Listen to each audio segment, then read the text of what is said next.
Ron Howard, one of the most beloved and enduring icons in American entertainment, stands as more than just a Hollywood legend.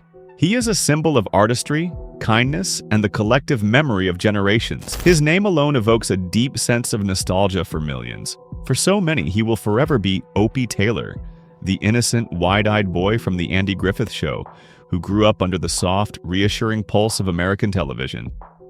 And later, he became Richie Cunningham from Happy Days, the wholesome, red-haired son every family felt was their own. But Ron's legacy extends far beyond acting.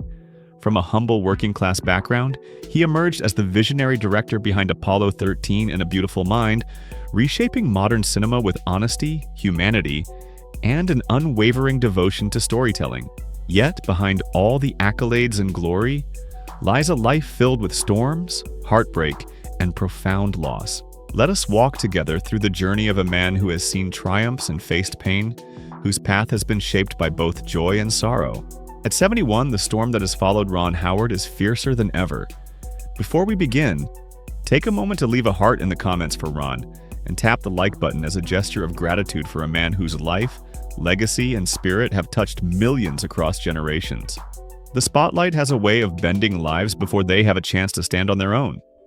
Ron Howard, born Ronald William Howard on March 1, 1954 in Duncan, Oklahoma, arrived into a world already shifting around him. His parents, Rance and Jean, were working actors, scraping by on uncertain paychecks. A modest family who packed hope into their lives more often than they packed belongings. Before Ron could even speak, the bright lights of Hollywood began to replace the simple joys that should have marked his early years. By the time he was just 18 months old, his world was no longer defined by lullabies and love, but by call sheets and camera angles. His first steps were not taken on soft grass or in the warmth of a family home. They landed on the cold, unforgiving floorboards of a film, set under lights too bright for a child to comprehend. By the mid-1950s, the Howards had moved from Oklahoma to California, chasing the rising tide of television. Their lives tightened around studio gates, casting calls, and the uncertainty that came with the business. Ron would later admit, "I grew up around grown-up problems long before I understood them." And indeed, those early years were steeped in adult concerns. His classrooms were cramped trailers behind sound stages, where the hum of production drowned out any real sense of childhood. The air was thick with cigarette smoke, and the scent of alcohol would linger long before noon as crew members staggered between calls. His lessons were hard, absorbing, and shaped by a world far older than him. At just 6 years old, he became Opie Taylor on The Andy Griffith Show. America embraced him as its beloved, on-screen son. But behind that smile lived a quiet ache. California law required him to study 3 hours a day, but the children around him were not classmates. They were colleagues. While his peers were playing in the yard, Ron learned multiplication under the shadow of booming crew commands and the sharpness of cigarettes. It was a golden cage, he would later describe. Safe, yes, but isolated. There were no recess bells, no games of baseball after school. He spent his free moments watching grown-ups argue over lighting and technical issues, learning about the world in ways no 6-year-old should. By the time he was 13, Ron had already experienced fame and a sense of loss. The world loved him, but as Opie Taylor, he felt trapped in the character. "I didn't know who I was without that character," he later admitted. Fame had defined him, yet it had stripped away the opportunity to evolve. The world saw him only as Opie, and casting directors only offered him roles as the same sweet, innocent boy. As Ron fought to break free from his typecasting, he took a step forward with The Monroes, only to see it canceled after just 26 episodes. That failure hit him hard. "I thought I had failed everyone," he later said. The cancellation wasn't just a career setback, it was a verdict. Hollywood, he feared, had already decided his fate. But then came Happy Days. At 19, Ron played Richie Cunningham, a character that should have marked the beginning of his freedom from Opie's shadow. But instead, the show's popularity shifted toward the character of Fonzie, played by Henry Winkler. As the audience roared for Fonzie, Ron found himself in second place in his own show. "How does it feel to be second place on your own show?" a reporter asked during a 1976 press tour. Ron smiled, but his fingers tightened on the chair. The question, sharp and unspoken, made him feel unseen, overshadowed by the very success that had once made him a household name. Despite the challenges, Ron never faltered. The industry may have seen him as a pretty face, but he refused to accept that limitation. Behind closed doors, he began writing ideas in notebooks, studying directors, and quietly plotting his own evolution. Through the rejection, the doubts, and the missteps, Ron Howard was learning to survive. And eventually, he would learn to thrive. The true rebirth came in the early 1980s when Ron stepped behind the camera. His first directorial effort, Night Shift 1982, was a modest success, but it was Splash 1984 that marked his true breakthrough. Hollywood had dismissed it as a fantasy film, but Ron saw beneath the surface. The film's success, grossing nearly $70 million, proved that Ron Howard had more to offer than just being Opie Taylor. He had found his voice as a director, and he wasn't looking back.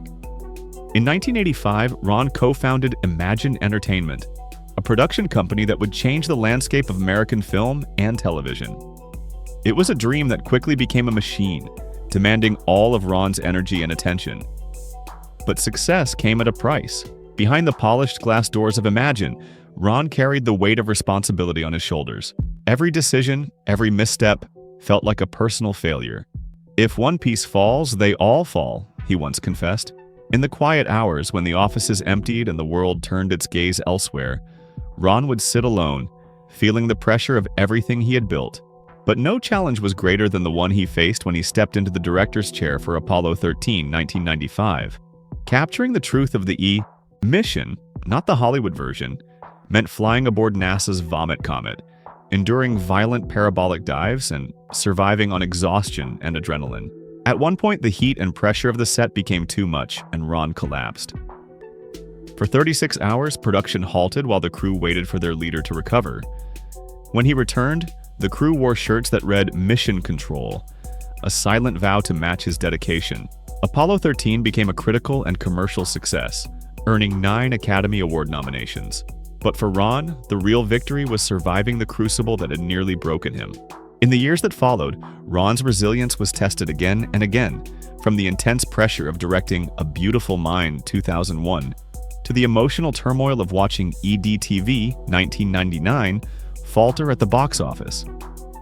Yet, even in the face of financial setbacks and public doubt, Ron pressed on. Solo, A Star Wars Story 2018, was the most difficult challenge of his career. Stepping into a production already in chaos, Ron reshot nearly 70% of the film, pushing through exhaustion and uncertainty.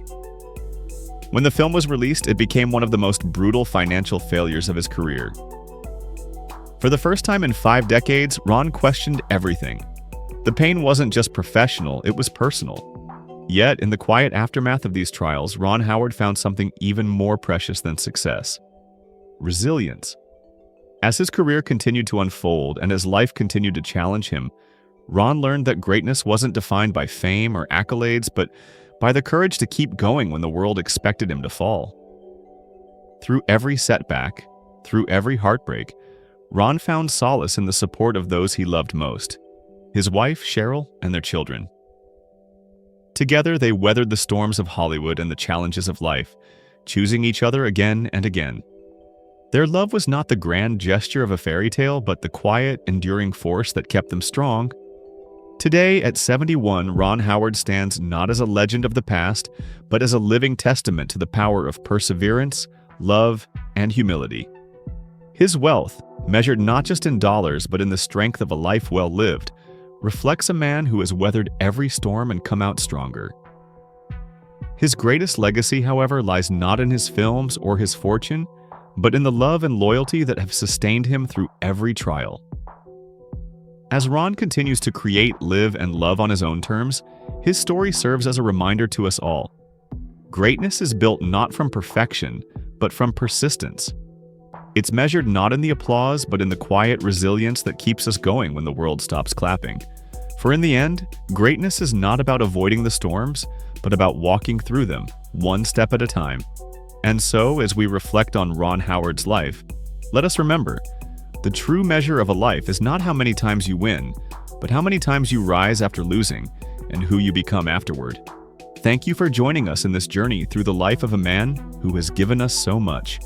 If Ron's story has touched you, please like this video, share your thoughts in the comments, and subscribe for more stories that inspire and remind us of the power of perseverance, love, and resilience.